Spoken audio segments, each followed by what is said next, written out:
Hello, I'm Kads, and welcome to today's video. So once again, the portal is alight with the lovely purple hue, meaning it is once again time to pull some void shards. But of course, we're not pulling without a purpose. The Legendary Fusion is in full swing, and we've come to the Champion Chase, the first shard summoning event of the Fusion. And as per my usual approach and plan, we are going to be participating in both of the summoning events. However, we're going to min-max a little bit of the Summon Rush, or I guess the Hero's Path, when that comes around. We'll talk about that, I guess, next weekend. But in this case, we're going to do the basic standard approach when it comes to the Champion Chase. We're going to make sure that we can get to at least the 3,000 points to get all 15 of the fragments from the Champion Chase. But because there's a Legendary Tome that's relatively close by, we're going to go for the 4,100 points from this particular Champion Chase. So that's going to be the goal for the day. Void shards are notoriously decent, I should say, for return on points just by getting, even the rares are worth 50, but the epics are worth 350 a pop. So each and every epic is extremely powerful towards getting the 4,000. So on average, this should take roughly 30 to 40 voids depending upon RNG. Popping into the portal, let's take a look at the overall shard count, my account at the moment. We have 390 on the ancients, 237 on the voids, which of course we'll be dipping into today, 27 on the primals, and then 61 on the sacreds.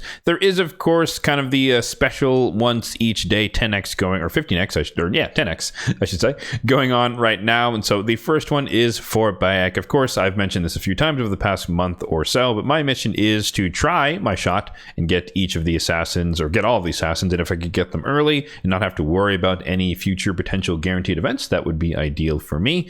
And so that is my particular situation, where, or at least my particular goal in this situation. However, I can understand majority of people, if they're pulling it all this weekend, might be pulling tomorrow, Saturday, when it comes to the 10x for Solinar, one of the newest void legendaries in the game, of course the partner companion champion to the ongoing Fusion. But yeah, for me, in my case, I'm willing to risk my small chance here to get Bayek and have a chance of not having to worry about him. We got lucky with Basim. I don't think we can go 2 for 2 on the assassins, but you never know, so we'll see here. And then of course, if we pop up my Mercy tracker on the screen here, if you'd like a copy of the spreadsheet, there is a link to that in the description box down below. So we are 55 voids into or towards Mercy, and so we're kind of in the nether region where, you know, we're at the mercy of the 1% chance of something happening. And again, we don't really, or at least I don't plan to pull that many void shards overall, so we'll kind of just see what happens in terms of RNG for the day. But yeah, we're not near Mercy, we're pretty distant from it, so our fate is in RNG's hands at the moment. So in terms of who we're looking for to pop out of these shards, I think I'm going to be fairly conservative on this one and just say that I want decent rates in terms of getting a decent amount of epics, and so that we don't have to pull that many void shards. I like to kind of stay above 200, even though that's a relatively arbitrary number, because it just happens to be where I sit most of the time. But yeah, still looking for duplicate copies of Whisper and Basher. Whisper is more important. I just think Whisper is super fun to use, and so having her be fully empowered at +4 would be ideal. But I also do have a second Whisper that I'm working on as well, so I need lots and lots of copies of Whisper long term. And then for the legendaries, I think we could just kind of focus our RNG on Bayek here. But if all else fails, Queen of Hearts, Marichka, Sophiron, wouldn't mind either of those three. So without further ado, let's get it cracking here and see what we can get from our void shards today. Again, looking for decent epic rates. However, I am also in need of some rares for like Broadmaws and Relic Keepers. I've run out of Justicars, or whatever, Justiciar, or whatever his name is. And 2 epics. Okay. I thought that was going to be a single epic, but we'll take the 1 or 2 epics here. Ethlin the Golden, pretty decent champion.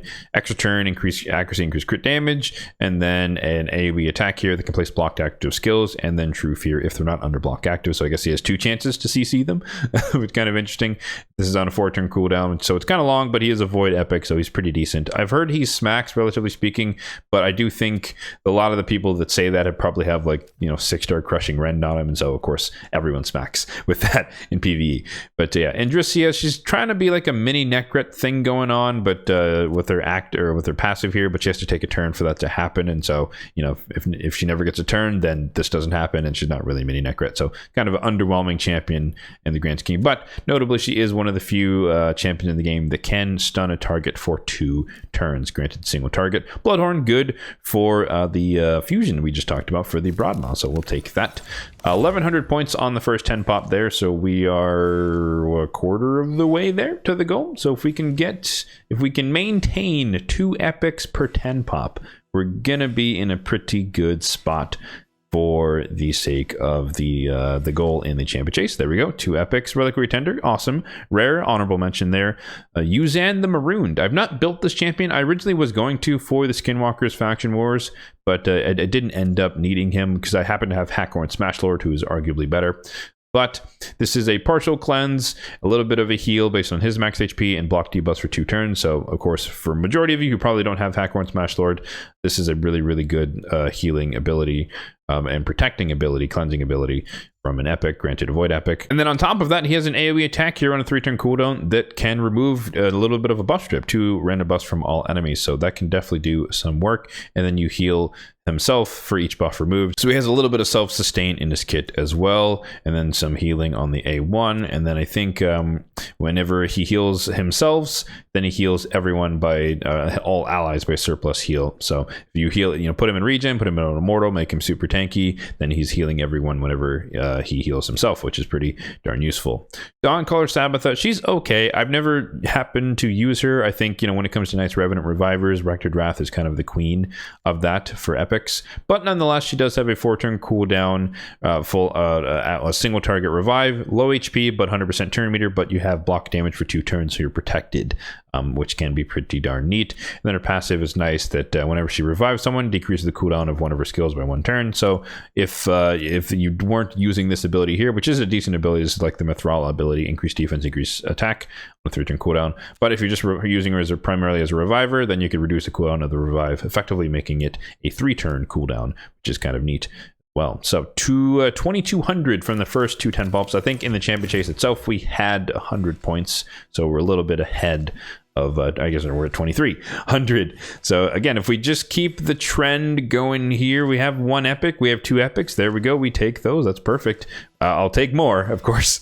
But if we only get 2 epics per 10 pop, that's pretty darn good. There's our Cold Heart there. Always good to see her. I don't need a copy of her anymore. Warcaster, if you're in the early game and you have the right champion, she can be one of your unkillable clan boss block damage champions. But I do think he's kind of fallen out of the primary meta in terms of Demon Lord clan boss. But when you're starting out, use whoever you've got. And then Suai Firstborn, I think she's a relatively underrated champion, but she's a pretty solid DPS for Demon Lord clan boss. I use her in my team just kind of for fun.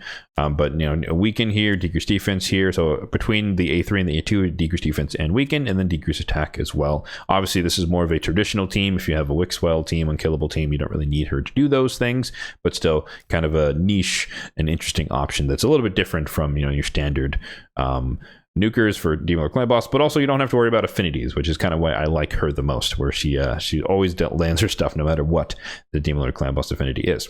But moving on here, hopefully the last 10 pop, if we just get 2 more epics, we are golden, I think. So we're somewhere in like 3,500-ish points, somewhere around there. Is this looking bad? Are we getting the all blues from... Okay, we're saved. We got a Broadmaw. We'll take it. That's going to be a chicken, but a decent reviver. 800. Ooh. So we pulled 40 voids in total so far.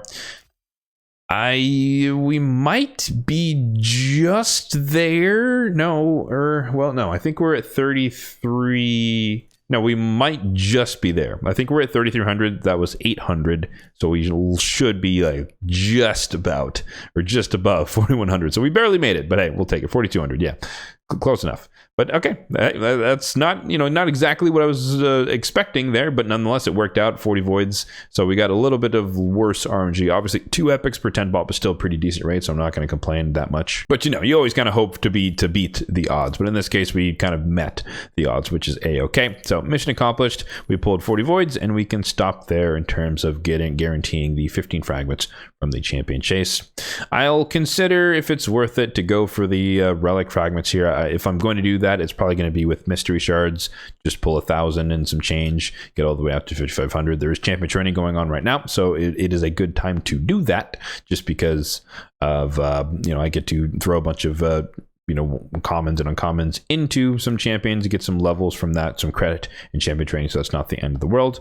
But in terms of using my primary shards, I prefer to use that to focus on the most important aspects of the fusions, i.e. getting the fragments in this case. So there you have it. That's going to do it for this void summoning session. We got a decent amount of epics. We got 7 epics across 40 voids, and so I think for me that's just empowerment across the board. I mean, I don't use actually all of these champions, but I'm definitely going to empower Ethlin the Golden, definitely going to power my Sawai. I think that's +4. No, it's +3. Bummer.